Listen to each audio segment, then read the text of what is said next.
আমাৰ ছাত্ৰ-ছাত্ৰীসকল capsule coaching centre YouTube চেনেললৈ তোমালোকক আজি পুনৰবাৰ স্বাগতম। আজি তোমালোকৰ বাবে অসমীয়াৰ উন্মেষৰ অধ্যায় 11ৰ মানুহৰ টনচিলাইটিছ নামৰ পাঠটোৰ সকলো পাঠভিত্তিক প্ৰশ্ন উত্তৰ লগতে পৰীক্ষাত আহিবলগীয়া গুৰুত্বপূৰ্ণ প্ৰশ্ন উত্তৰসমূহ আলোচনা কৰিম। পাঠভিত্তিক ক্ৰিয়াকলাপত 1 নম্বৰত দিয়া আছে তলত দিয়া প্ৰশ্নসমূহৰ শুদ্ধ উত্তৰটো বাছি উলিয়াই সঠিক বিত্তৰটো পূৰ কৰা। ইয়াৰ প্ৰথম কোৱেশ্চনটোত কি কৈছে, সদায় দাঁত মুখ কিয় পৰিষ্কাৰকৈ ধুব লাগে? তো ইয়াৰ অপশ্যন কেইটাত দিছে, ক খোৱা বস্তু ডিঙিত লাগি ধৰাৰ সম্ভাৱনা থকাৰ বাবে। অপশ্যন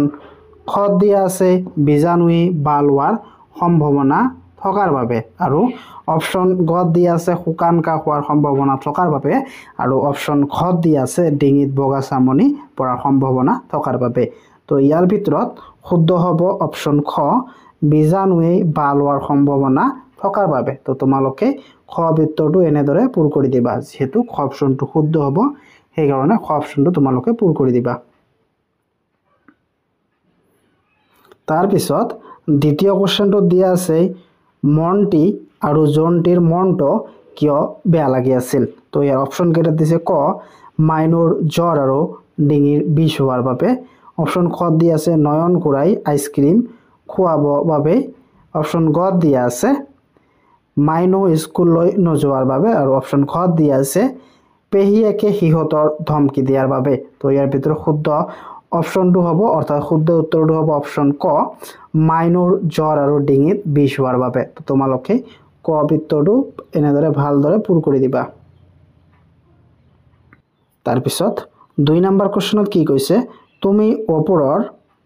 উত্তৰকেইটা কিয় শুদ্ধ বুলি বাছি ল'লা? তোমাৰ সহপাঠীৰ লগত আলোচনা কৰি কোৱা। তো ইয়াৰ উত্তৰত তোমালোকে লিখিবা, মই প্ৰথম প্ৰশ্নৰ উত্তৰটো খ শুদ্ধ বুলি বাছি ল'লোঁ, কাৰণ দাঁত মুখ পৰিষ্কাৰ নকৰিলে মুখত বীজাণু সহজেই জন্ম লয়। এই বীজাণুৱেই বাহ আৰু নানা ৰোগৰ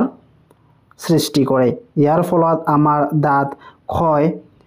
মুখত বগা চামনি বা গোন্ধ আদি হয়। সেয়ে বীজাণুৰ পৰা ৰক্ষা পোৱাৰ বাবে দাঁত মুখ পৰিষ্কাৰ কৰি থকা আৱশ্যক। তাৰপিছত দ্বিতীয় কুৱেশ্যনটোত কি, মই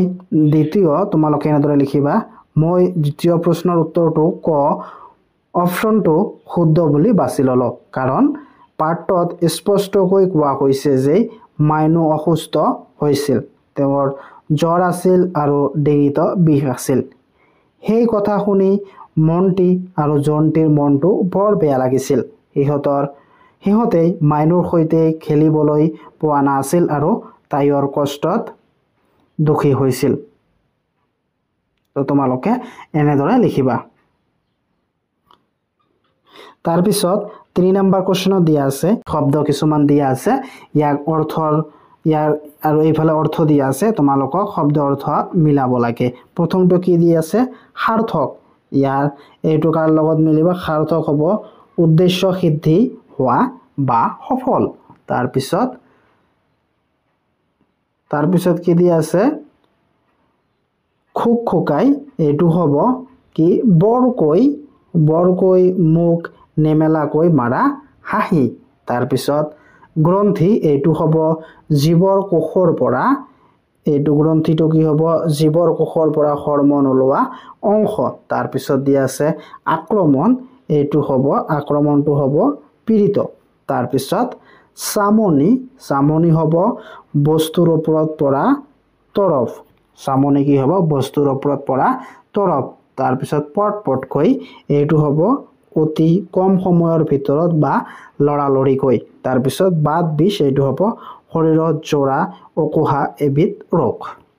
তো তোমালোকে এনেদৰে মিলাই ল'বা।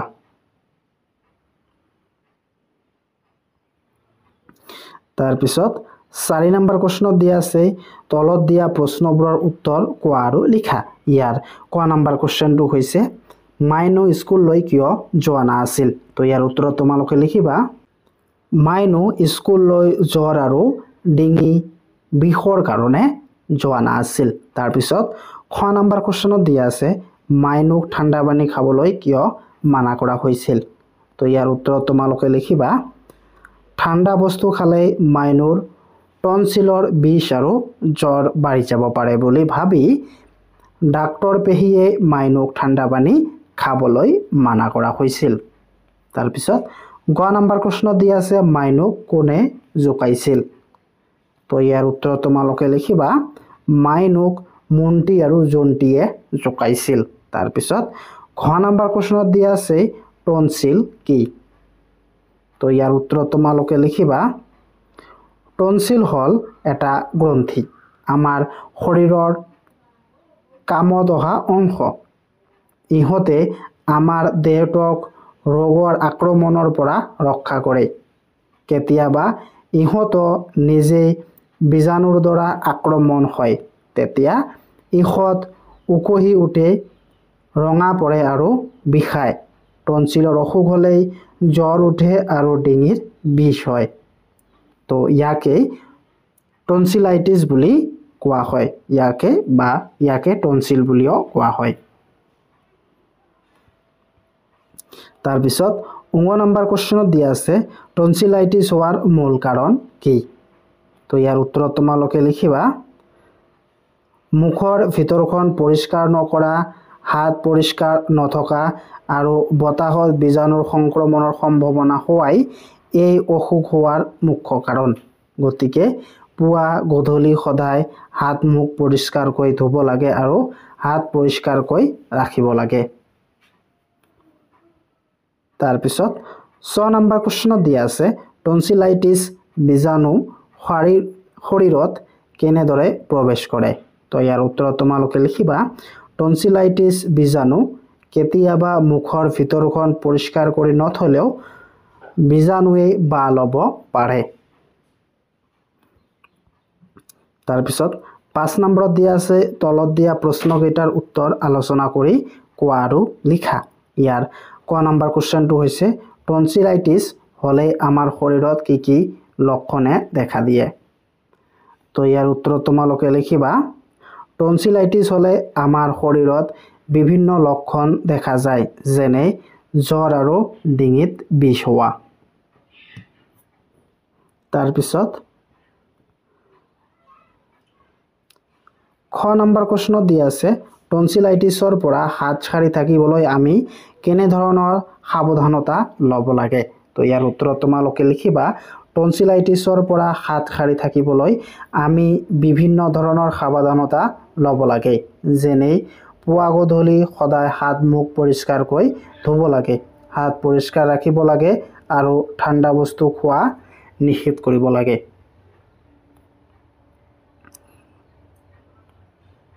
তাৰপিছত 6 নম্বৰ কোৱেশ্চন দিয়া আছে কোনে কাক আৰু কিয় কৈছিল লিখা ইয়াৰ ক নম্বৰ কোৱেশ্চনটো হৈছে তোমালোকে মাইনুক কিয় জোকাইছ তো ইয়াৰ উত্তৰ তোমালোকে লিখিবা ডাক্তৰ পেহীয়ে মন্টি আৰু জন্টিক কৈছিল কাৰণ মন্টি আৰু জন্টিয়ে অসুস্থ মাইনুক দুষ্টামি কৰি জোকাইছিল তাৰপিছত খ নম্বৰত দিয়া আছে মাইনুৰ টনচিল দুটা কেতিয়া কাটিবা তো ইয়াৰ উত্তৰত তোমালোকে লিখিবা জন্টিয়ে ডাক্তৰ পেহীক কৈছিল কাৰণ মাইনুৱে ডক্তৰ পেহীৰ দ্বাৰা দিয়া টনচিল কাটি পেলোৱাৰ ব্যাখ্যা মনোযোগ সহকাৰে শুনি থকা নাছিল তাৰপিছত গ নম্বৰত দিয়া আছে টনচিলাইটিছ হলেই পনীয়া আহাৰ খাব লাগে তো ইয়াৰ উত্তৰত তোমালোকে লিখিবা ডাক্তৰ পেহীয়ে মন্টিক কৈছিল কাৰণ তেওঁ টনচিলাইটিছৰ লক্ষণ আৰু সাৱধানতা বুজায় মুখ পৰিষ্কাৰ ৰখা আৰু স্বাস্থ্যসন্মত অভ্যাসৰ ওপৰত গুৰুত্ব আৰোপ কৰি এই উদ্দেশ্য বা এই উপদেশ দিছিল তাৰপিছত ভাষা অধ্যয়নত 7 নম্বৰত দিয়া আছে পাঠ্যৰ পৰা যুক্তাক্ষৰযুক্ত শব্দবোৰ বিচাৰি উলিয়াই তলত দিয়া তালিকাখন পূৰ কৰা লগতে যুক্তাক্ষৰবোৰত কি বৰ্ণ যোগ হৈ আছে ভাঙি দেখুওৱা তো ইয়াত উদাহৰণত দিয়া আছে শব্দ স্কুল দন্ত্যস্ব ক ইয়াক কি বৰ্ণ যোগ হৈ আছে ইয়াত দন্ত্যস্ব আৰু ক যোগ হৈ আছে তাৰপিছত আক্ৰান্ত ইয়াত কি শব্দ যোগ হৈছে ক যোগ ৰ এইটো যেনে ক্ৰ এইটো ক যোগ ৰ যোগ হৈ আছে আৰু দন্ত নয় তন্ত এইটো দন্ত ন আৰু ত যোগ হৈ আছে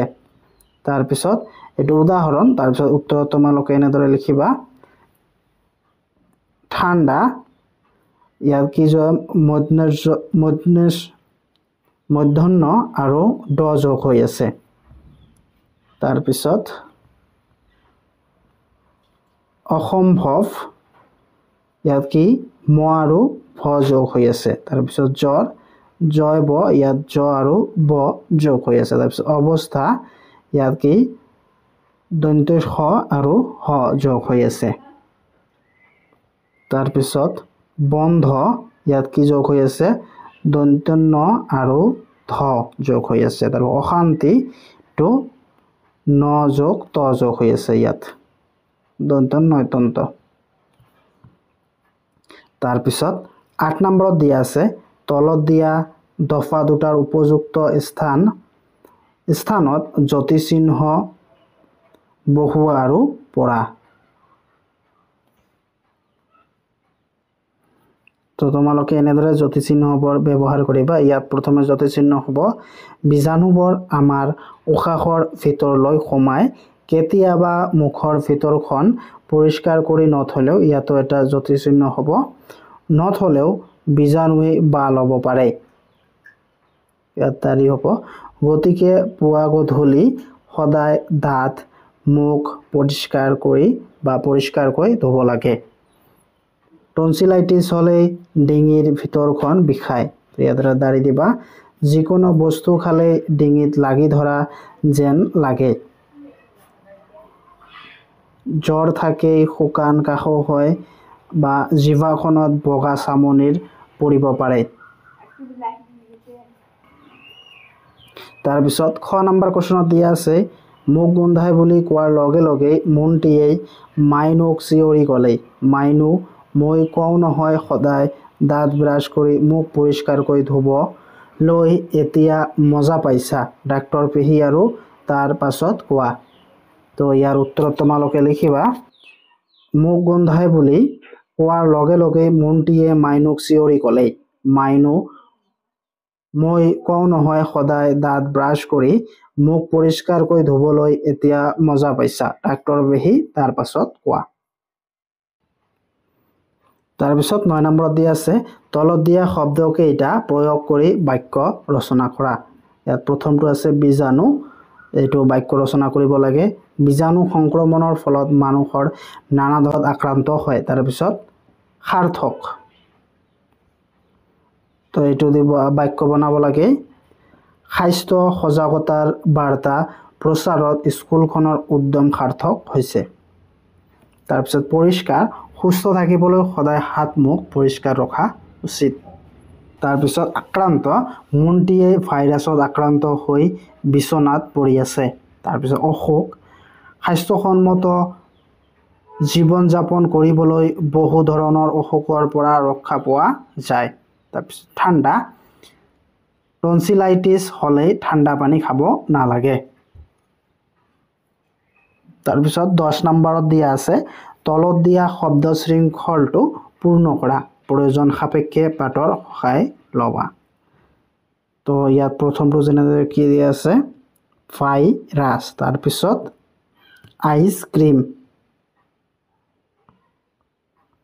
থিয়কৈ তোমালোকে 1 নম্বৰত কি হ'ব গাখীৰ চেনিৰ ফলেৰে প্ৰস্তুত কৰা বৰফৰ দৰে চেঁচা খাদ্য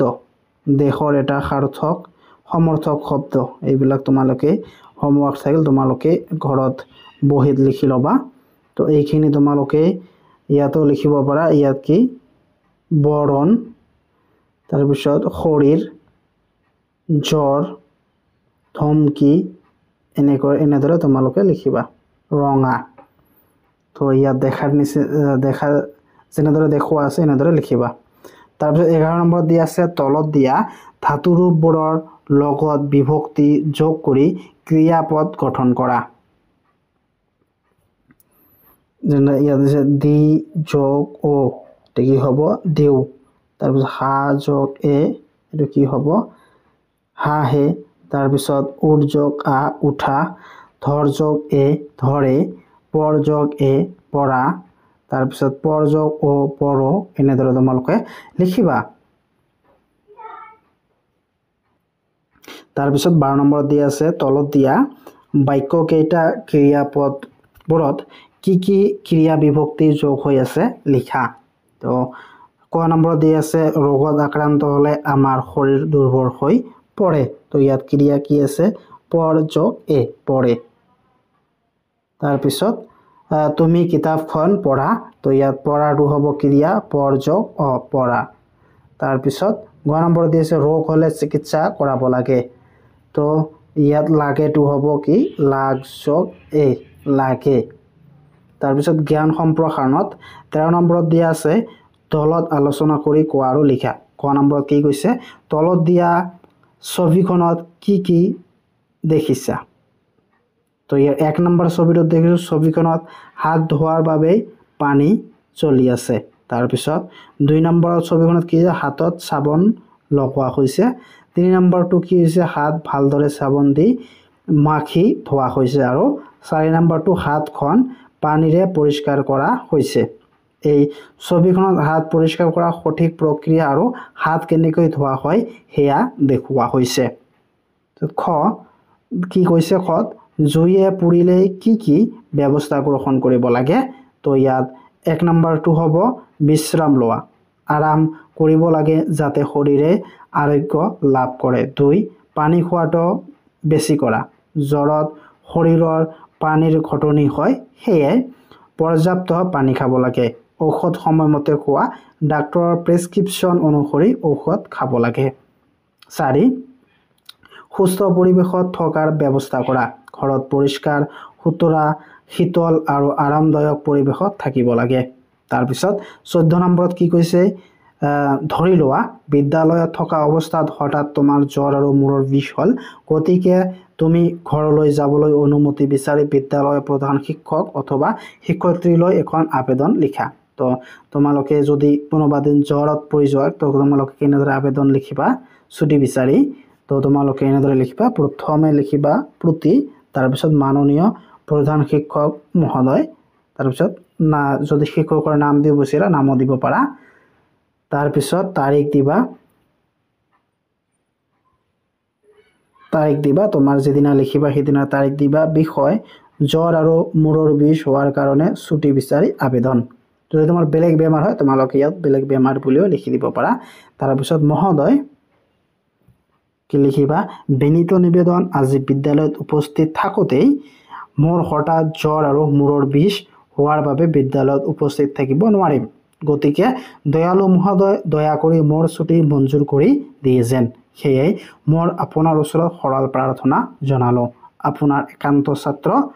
কি লিখি তোমাৰ নাম শিৰণী আৰু ৰোল নম্বৰ লিখি দিলে হৈ যাব